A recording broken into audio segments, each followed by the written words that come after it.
Dottor Paolo Rossi, oggi sono i 30 anni del SUEM e lei ha iniziato parlando di un sogno, il sogno di salvare più vite umane senza arrivare in ospedale ma ricevendo direttamente le cure nelle ambulanze. È cambiato tanto, che cosa è cambiato? È cambiato principalmente questo: quando abbiamo iniziato a lavorare per sviluppare questo sistema, l'ambulanza correva veloce ma era solo un lettino che doveva portare il paziente fino in ospedale dove si cominciavano le prime cure, e molti pazienti morivano in questo tempo che era necessario per arrivare in ospedale. Il sogno era di portare una parte dell'ospedale dal paziente, quindi di avere personale qualificato, infermieri e medici, e attrezzature per iniziare a dare le prime cure sul luogo dove era successo l'evento. Quali sono i numeri del SUEM?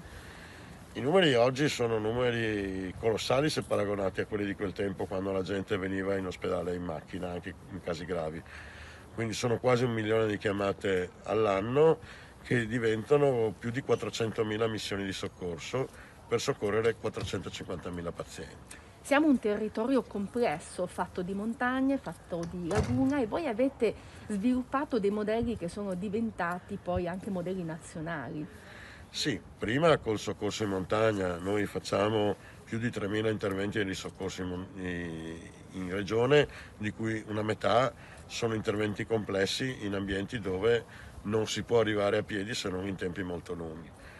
E poi il soccorso in laguna è una specificità che non ha confronti al mondo, in cui tutto il soccorso è portato con le barche, anche qui con grandi complessità, una struttura che anche tecnologicamente richiede investimenti importanti e molto personale per essere gestito. La pandemia vi ha sottoposti ad uno stress importante e mi diceva anche i volontari sono stati di grande aiuto in questa fase.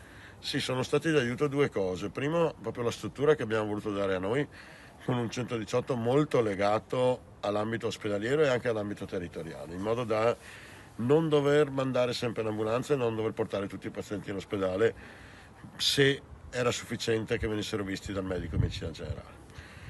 E dall'altro lato la possibilità di aver ampliato il numero di mezzi grazie al concorso del volontariato, che da 2 anni ci sta supportando in maniera veramente costante e anche di alto livello.